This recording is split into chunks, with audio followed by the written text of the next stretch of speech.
Good morning. Welcome to Gardening Simplified. My name's Kenny Povey, if you don't know, and today we're going to give you a tour of how the garden's going.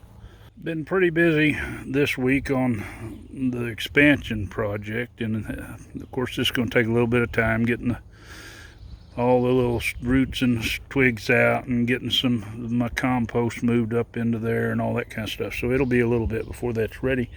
But here in the garden, we have our tomatoes going. Now, I had to come in here today and had to hand water these. I do have a drip system here, but the fertilizer, we had fertilized these after we had composted, and I didn't want to use fertilizer in the drip.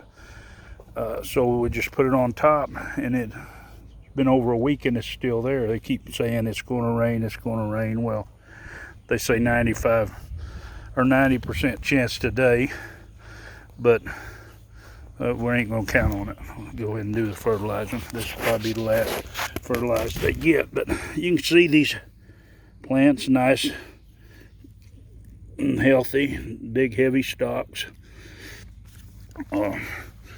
They're growing up. A lot of them's up to a couple feet now. Now this is a shaded area, as you can see on the ground. You know, it's probably about 9:30, 10 o'clock.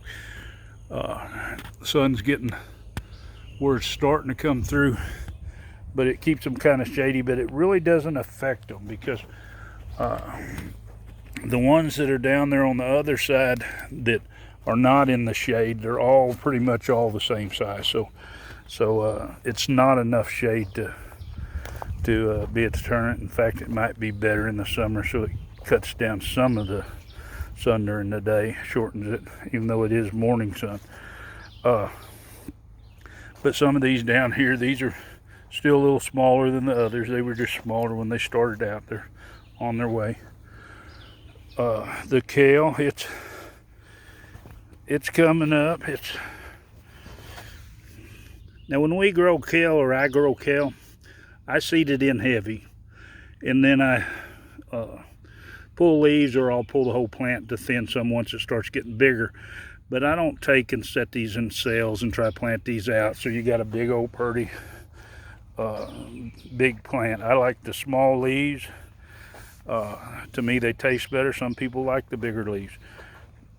But when I seed it in like this with all my greens, I end up with a lot better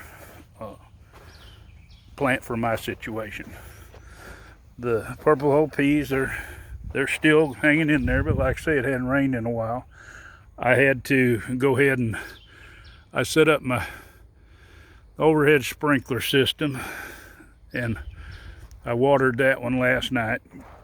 I need to get my corn a little bit of size. Now it's getting just about the height to start thinning it. Some of it's planted in about right, and some of it needs thin. But what I'll do is I'll go ahead and weed this when I thin it. And some of these where they're two of them right side by side, I'll probably just get the scissors and cut this off instead of disturbing the roots. But I'll go in here and thin these out and weed it, and then I'll come back and fertilize these and take and side dress them with some nitrogen, because we want to get them big and tall and green. And then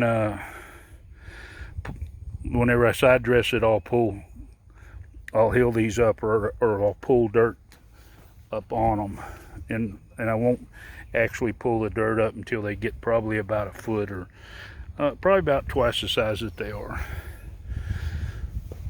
I like to come back and do these twice. The potatoes are looking good. No heavy signs of bugs. You get little holes here and there, but not nothing to worry about. I just kind of keep an eye every day. Now occasionally I'm having one that ends up like this one here. Something has come in here and clipped that off. I don't know what's done it, but it just come in and clipped it off. And I've had a few of them like that, but it's been something, I don't know if it's the potato itself or if it's something attacking it, but it's been the Yukon Golds. I'll get that out in a minute. The red potatoes, they're all doing good, and like I say, don't have that problem. So I'm not sure what exactly happened to it. The turnips, now a lot of these they're just ready. What I'll do is I'll start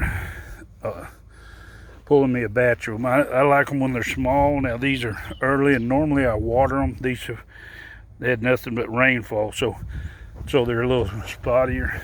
And this mustard greens, they're getting close. If I was overhead watering, I'd have already picked them by now. Now for some reason there's one spot in here, and this could be due to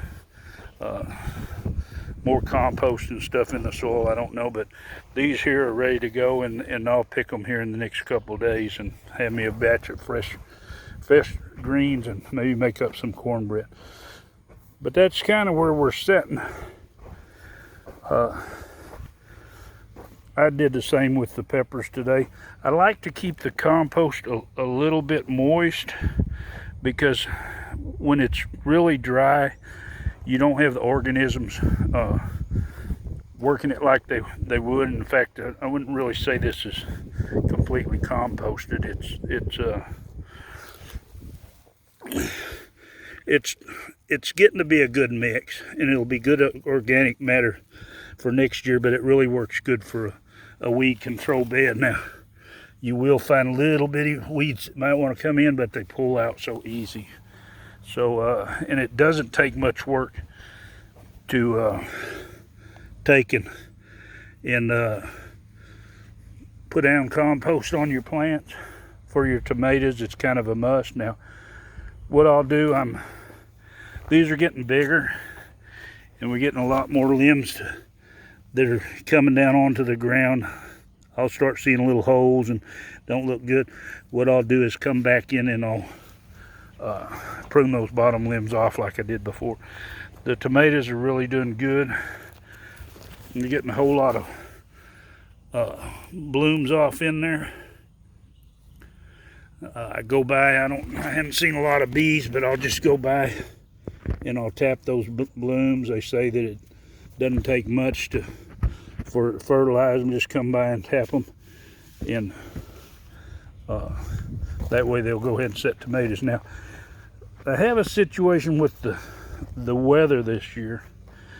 Here's the bell peppers. I always try to wait until it gets warm enough, and of course it's always a risk to whether you're going to put your stuff out too early. Some people say, well, don't ever worry about it, just wait until it's good and clear. Well, the last frost, or the average frost-free date, was April 2nd in our area. We're in 8. I don't know if it's A or B, but we're in 8. But it's well past that. In fact, I'd have to actually maybe look at I'd have to look at the calendar to tell you what date, but we're somewhere in the teen. I don't know, 11, 12 of April or something. And this week it's showing that we're going to have some weather down into the around 38 for a couple of nights now, or 39. And it could be just one, but it's the way it shows it. It's probably one night and one morning. But anyway, what I'm going to do is, I have a lot of the big black pots like you plant trees or something in.